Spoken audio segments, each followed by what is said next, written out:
Hello, ladies and gentlemen, and welcome back to Let's Play Mega Man X. When we last left off, we had finished every single robot master in the game, and all we have left is Sigma. Well, not exactly true, as we do actually have some secret items left in a good chunk of the worlds, some that we know, and some that we don't. But first, let me show you what the overpowered nature of Rolling Shield looks like. Well, for the most part. But as you can already see, there's just so many enemies that Rolling Shield just kind of stomps all over.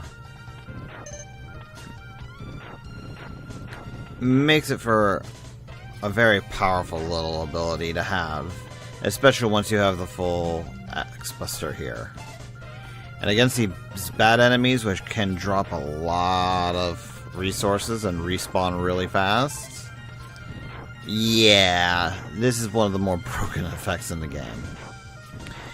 But we're actually in here because, well, when I first came through Chill Penguin stage, there was actually a secret area that we could get to that, well, I couldn't get access to the actual item there, so decided to just flat out avoid it.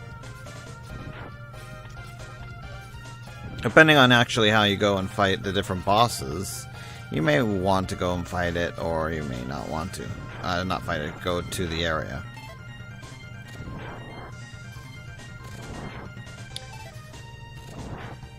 It's also going through the other stages is a good way of actually powering up your E-tanks before you go into the Sigma stages.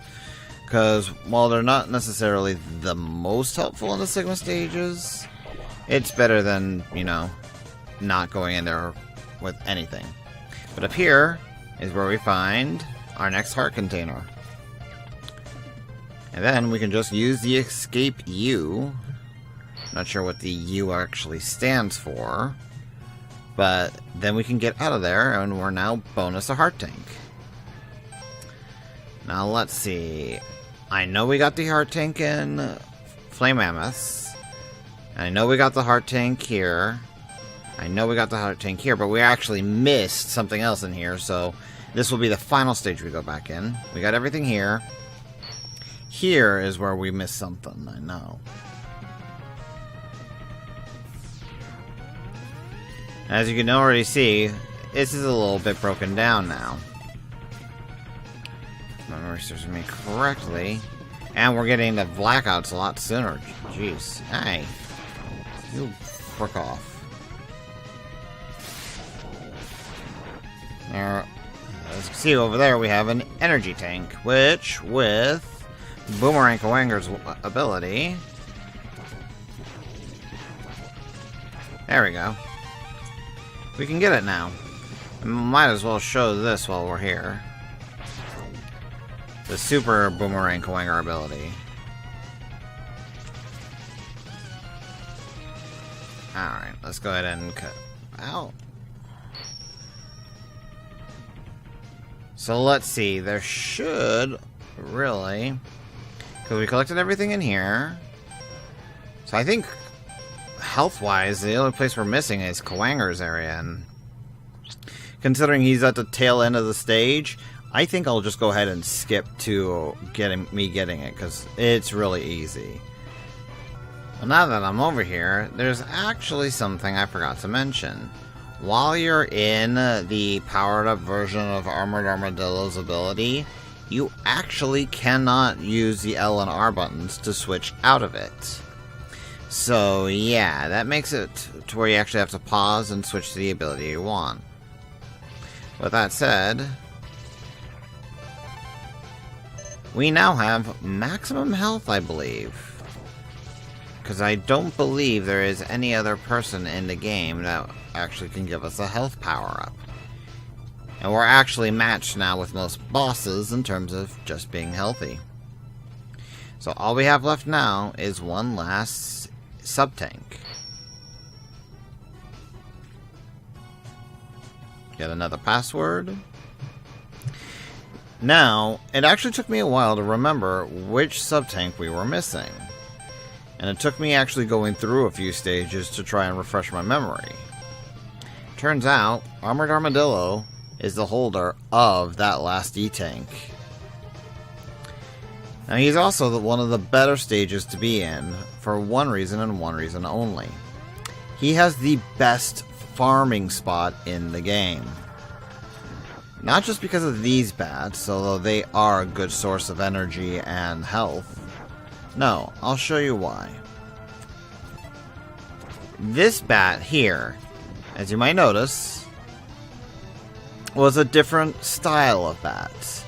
Unlike the other bats in the game, he looks much different. He is a bat from the Mega Man 2, I want to say? 2 or 3, but Capcom put him in as a reference to the old Mega Man games. Now, some of you are wondering, why am I going back and farming him? Well, though he hasn't shown it just yet, this bat has a habit of dropping lives more than any other enemy in the game. And quite literally, you could sit here and for maybe about 5 minutes, if maybe a little more, and just farm lives. Now there's a particular reason I'm doing this. There is actually a second secret in this game other than what we've shown. Oop, hit him too fast. Other than all the like little health power-ups and the special item boosts for X here, there is a hidden power-up that I'm honestly not sure how anyone discovered this originally. But to do it, you need at the very least 8 lives. Well, you could just exit the stage if you really wanted to, but I find having 8 lives makes it so much easier. Let's see how many we're at. Alright, 8. I'll get one more just to round it off.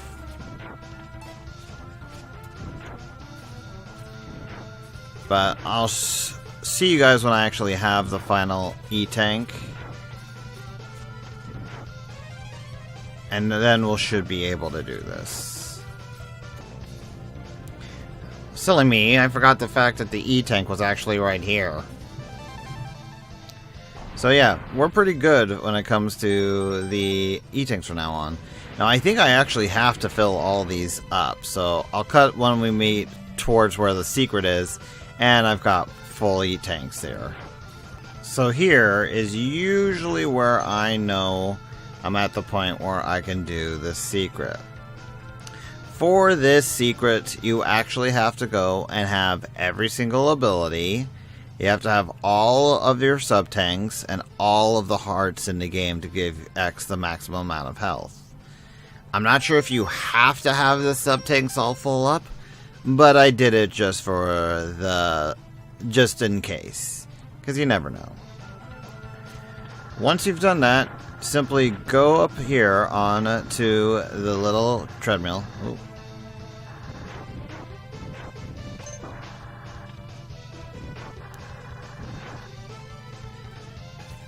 And jump up here. As you notice, there was a little bit of a health container here for us. Believe you have to do this 8 times, and then we'll see the secret. The quickest way to get out here and get back to this point, I find, is to, well, just die. Because dying does not destroy the secrets. We have to do this a grand total of 8 times. So I'll meet you guys all back there after I've done it 8 times.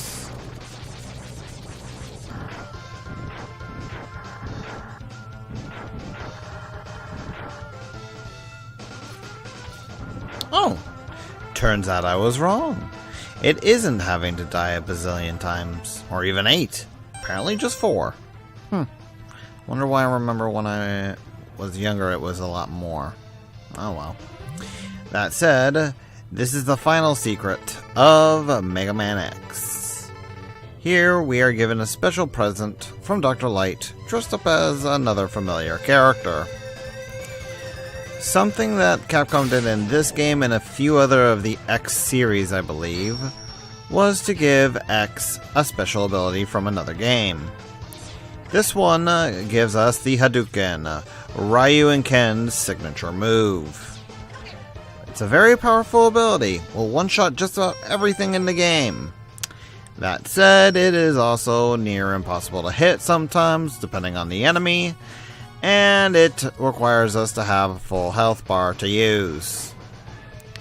So with that said, I think we should go and do at least one of Sigma stages, the first one to be exact, before we leave off for the day. Now, what's interesting here is I found out you could actually like power up or switch your powers before you actually start talking to Zero here. So it makes it for kind of a little interesting little thing. But he goes on about, hey, we have to go and, you know, I'll go and distract them by splitting up from you and going first. But then you're still having to go through and kill everything anyway. I don't know.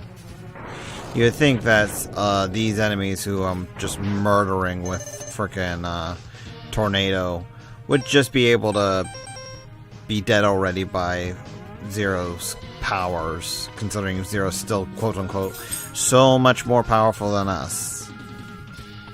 That said, well, it's a game, so what are you gonna do? They have to give us some challenge here. Well, that said, these floating platforms are about probably the most challenging thing we'll see. Simply the fact that, well, below us is death. We have to go up here and we have to go hit every single platform or we die. And for some reason, my dash power does not like working on these. I never understood why they just do not. Then there's just times where I just hit the wrong thing and end up go careening to my death. There we go. And here we are.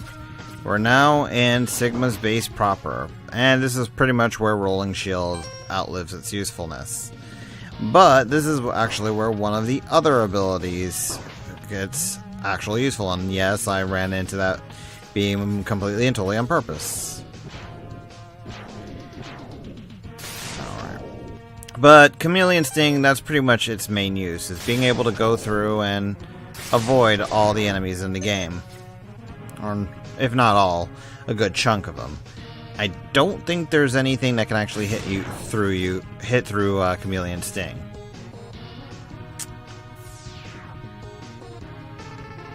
And here's Zero again, telling us to stay away from the Boba Fett counterfeit, because, well, we're not strong enough to fight him yet.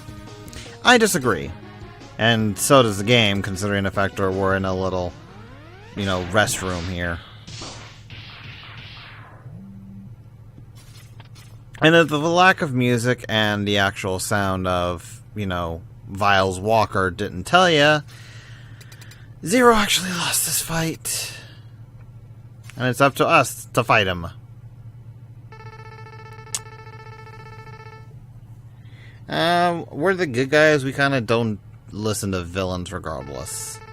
And Zero's telling us not to listen to you anyway, so yeah. Time to fight him.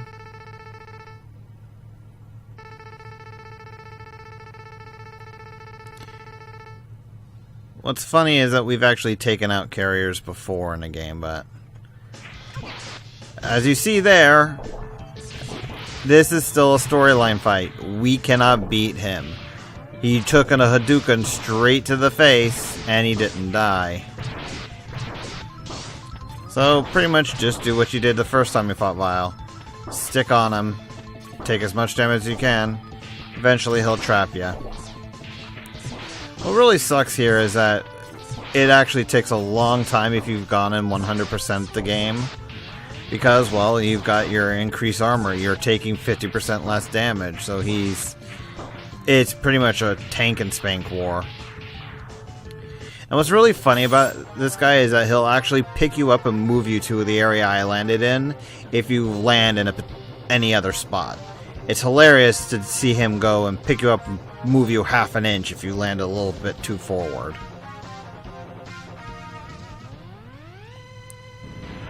And thus, Zero explodes himself to get rid of Vile's armor, despite the fact that we should be able to kill the damn armor.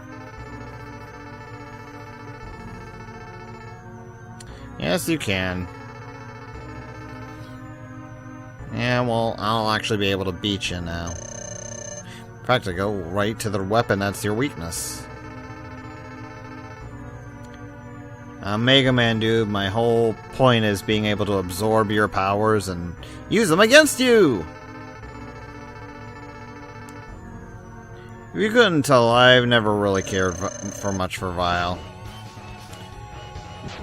But Vile is one of those harder bosses in the game, if only because he's so dang mobile. That's where homing torpedo really comes in use. Trust me, there's nothing more frustrating in this game, I think, than fighting this guy Buster only. I mean, it's possible, but it's annoying as heck. But with all of our power-ups and our weapons, he pretty much went down without too much of a fight. But here's where the sad thing comes in. Zero did indeed sacrifice himself. Now, when I first played this game, as you might recall, I originally thought Zero was a girl. So I thought this was like, oh my goodness, this relationship, this pairing, this shipping I had of X and Zero wasn't going to happen, because Zero pretty much died here.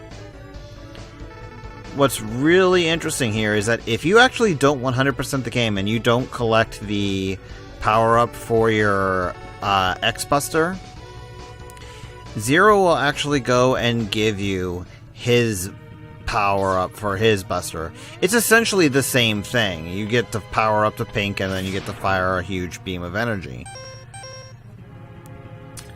But it's an interesting little gesture considering, well, your ally is now gone and dead. Also, I love doing that with frickin' Chameleon Sting. Makes it so much easier to get through. Power up and let's do it again. Because honestly, at this point, we don't really need to worry about any of these enemies.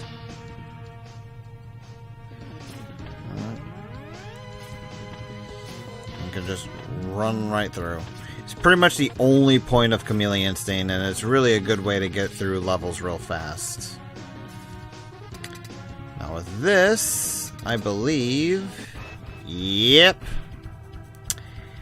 You didn't think there would be a Mega Man game without having to do a refight against all of the old bosses, now would ya?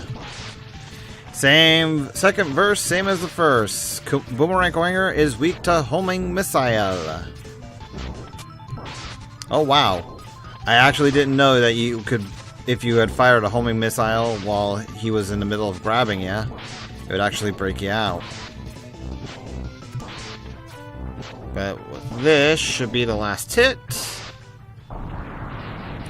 There should be at least one more Maverick Master. As someone pointed out to me, they're not Robot Masters in this game, they're Mavericks. But there should be one more we fight before we finish this particular stage. And also, someone also pointed out to me, this.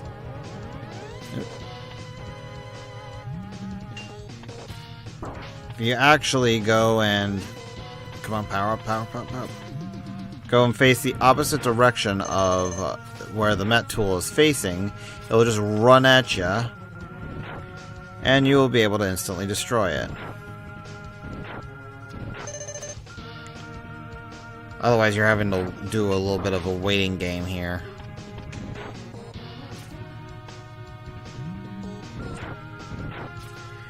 This is a good area, though, to really get a lot of your energy back, or your health back if you're needing it for these next couple of bosses. Because these bosses can be tricky, especially not the boss rush where we're fighting a bunch of the old Robot Master / Mavericks again, but these new guys. because at the end of every Sigma stage is a different boss. Now this boss here was always tricky for me as a kid, because I never knew to just follow its little, you know, lines here. This is a very Japanese style of, I wouldn't call it a game, more of like a way of choosing things. And I never really knew it was a thing until, you know, I watched a lot of anime as a kid later on. And even now, I'm not the best at predicting to make sure I don't get slagged by this guy. See? I ran right into him. But I believe this guy's ability is... his weakness is Shotgun Ice, and if it's not, I am doing something wrong here.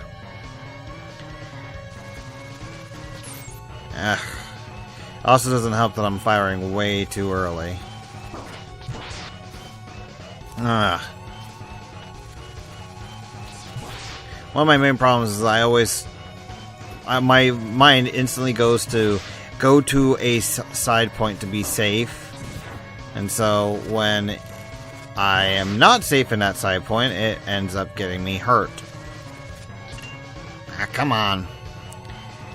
The main difficulty with this boss is simply the fact that he gets faster the lower health he is. And the only time he's actually hurtable is if you're able to get him when his red eye is open. But this should be the last hit. That's if I'm not an idiot. There we go. Nearly died there, and I used up all my Shotgun Ice. I'll be able to charge it up before I go into the next level. And of course, like any other Mega Man game, these end-world bosses don't give us any power-ups. So, we'll see y'all next time when we go and take care of the last of Sigma stages. And hopefully, beat Sigma himself. Until then, folks.